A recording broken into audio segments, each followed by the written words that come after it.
നമസ്കാരം. നമ്മുടെ ഭരണഘടനയുടെ മുമ്പിൽ രാജ്യത്തെ എല്ലാ പൗരന്മാരും ഒരേപോലെയായിരുന്നു.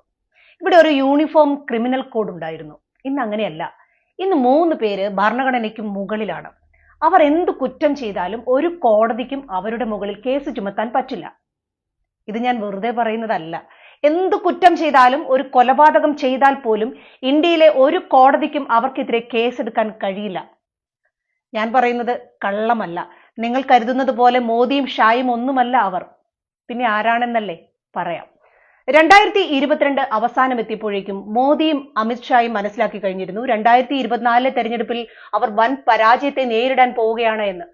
ക്രിമിനൽ ബുദ്ധിയുള്ള അവരുടെ തലയിൽ തെളിഞ്ഞു വന്ന ഏക മാർഗം എന്തു വില കൊടുത്തും തെരഞ്ഞെടുപ്പ് അട്ടിമറിക്കുക എന്നതാണ്. അതിനവർ കണ്ടുപിടിച്ച കൂട്ടാളിയായിരുന്നു chief election commissioner Rajiv Kumar. 2023 മാർച്ചിൽ സുപ്രീം കോടതി ഒരു സുപ്രധാന വിധി പ്രസ്താവിച്ചു.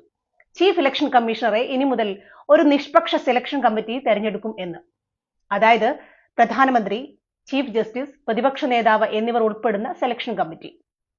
ഇത് മോദിക്ക് ഒരു വലിയ തിരിച്ചടിയായി. ഈ കോടതി വിധിയെ മറികടക്കാൻ BJP സർക്കാർ പാർലമെന്റിൽ ഒരു നിയമം പാസാക്കാൻ തീരുമാനിച്ചു. ഈ ഗൂഢപദ്ധതി നടപ്പിലാക്കേണ്ട തെരഞ്ഞെടുപ്പ് കമ്മീഷണർ രാജീവ് കുമാർ ഒരു ഞെട്ടിക്കുന്ന ആവശ്യം അവർക്ക് മുമ്പിൽ വെച്ചു.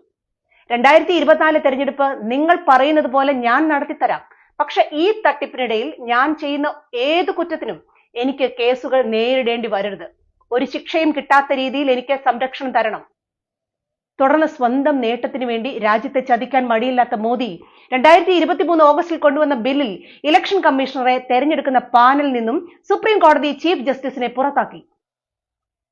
പകരം പ്രധാനമന്ത്രി നിർദ്ദേശിക്കുന്ന ഒരു കേന്ദ്രമന്ത്രിയെ പാനലിൽ ഉൾപ്പെടുത്തും.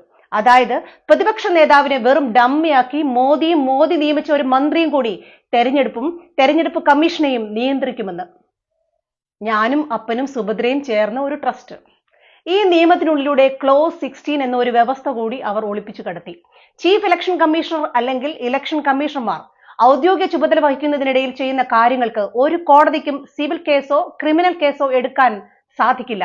അതായത് അവർ ഒരു ക്രിമിനൽ കേസിൽ ഉൾപ്പെട്ടാൽ പോലും അവർക്കെതിരെ കേസ് ചുമത്താൻ രാജ്യത്തെ ഒരു കോടതിക്കും പറ്റില്ല എന്ന്.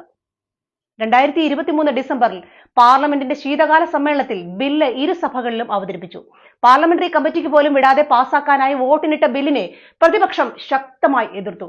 പക്ഷേ ലോക്സഭാ സ്പീക്കർ ഓം ബിർളയും രാജ്യസഭാ സ്പീക്കർ ഉപരാഷ്ട്രപതി ജഗ്ദീപ് ധൻഖറും കൂടി പ്രതിഷേധമുയർത്തിയ 141 പ്രതിപക്ഷ എംപിമാരെ ഒറ്റയടിക്ക് സസ്പെൻഡ് ചെയ്ത് സഭയ്ക്ക് പുറത്തു നിർത്തിക്കൊണ്ട് സർക്കാരിന് വേണ്ടി പുതിയ ബിൽ പാസാക്കി കൊടുത്തു. അങ്ങനെ ചരിത്രത്തിൽ ആദ്യമായി നിയമത്തിന് മുൻപിൽ എല്ലാവരും തുല്യരായ ഇന്ത്യ രാജ്യത്ത് ഇലക്ഷൻ കമ്മീഷണർമാർക്ക് പൂർണ്ണമായ ക്രിമിനൽ ഇമ്മ്യൂണിറ്റി ലഭിച്ചു.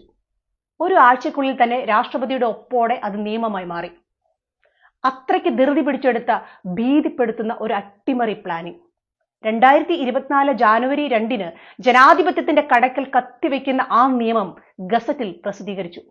തുടർന്ന് 2024 മാർച്ചിൽ ഇലക്ഷൻ കമ്മീഷണർമാരിൽ ഒരാളായ അരുൺ ഗോയൽ തന്റെ കൺമുമ്പിൽ നടക്കുന്ന ക്രിമിനൽ തട്ടിപ്പുകൾക്ക് കൂട്ടുനിൽക്കാനാകാതെ രാജിവെച്ചു. ഉടൻ തന്നെ മോദി തന്റെ 2 ഡമ്മികളെ കമ്മീഷണർ പദവിയിലേക്ക് നിയമിച്ചു. അട്ടിമറി ആസൂത്രണം ചെയ്ത് അത് നടപ്പിലാക്കി. അങ്ങനെയാണ് 2024 പാർലമെന്റ് തെരഞ്ഞെടുപ്പ് എന്ന നാടകം അരങ്ങേറുന്നത്. വ്യാജ വോട്ടുകൾ, തള്ളിയ നാമനിർദ്ദേശ പത്രികകൾ, തട്ടിപ്പ് വോട്ടേഴ്സ് ലിസ്റ്റുകൾ, മോദിയുടെ വർഗീയ അജണ്ടയ്ക്ക് അനുസരിച്ച് ക്രമീകരിച്ച തെരഞ്ഞെടുപ്പ് തീയതികൾ, അങ്ങനെ തെരഞ്ഞെടുപ്പ് കമ്മീഷനും BJPയും കൂടി എല്ലാം അതിവിദഗ്ധമായി മാനേജ് ചെയ്തു. പക്ഷെ ഇതെല്ലാം ചെയ്തു കൂട്ടിയിട്ടും BJPക്ക് കിട്ടിയത് 240 സീറ്റുകൾ മാത്രം. അവർ വീമ്പ് പറഞ്ഞ് 400 സീറ്റ് എന്ന എണ്ണത്തിന്റെ 7 അയലത്ത് പോലും അവരെ എത്തിച്ചില്ല ജനം. ഏറ്റവും കൂടുതൽ ജനസമിതി ഉണ്ടെന്ന് അഹങ്കരിക്കുന്ന പ്രധാനമന്ത്രി വാരണാസിയിൽ കഷ്ടിച്ച് കടന്നുകൂടി. അതും വ്യാജ വോട്ടുകളുടെ പിൻബലത്തിൽ. വോട്ട് തട്ടിപ്പില്ലായിരുന്നെങ്കിൽ BJPക്ക് 180 സീറ്റ് പോലും കിട്ടുമായിരുന്നില്ല എന്നർത്ഥം.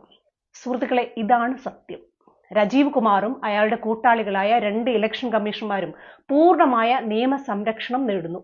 രാജ്യം മുഴുവൻ ഈ മോഡൽ നടപ്പിലാക്കാൻ മോദി പിന്നീട് രാജീവ് കുമാറിനെ മാറ്റി ബീഹാർ തെരഞ്ഞെടുപ്പ് തട്ടിപ്പിൽ തങ്ങളുടെ പങ്കാളിയായ ജ്ഞാനേഷ് കുമാറിനെ നിയമിച്ചു. ഓർക്കുക, ഇവരെ കോടതികൾക്കൊന്നും തൊടാനാകില്ല.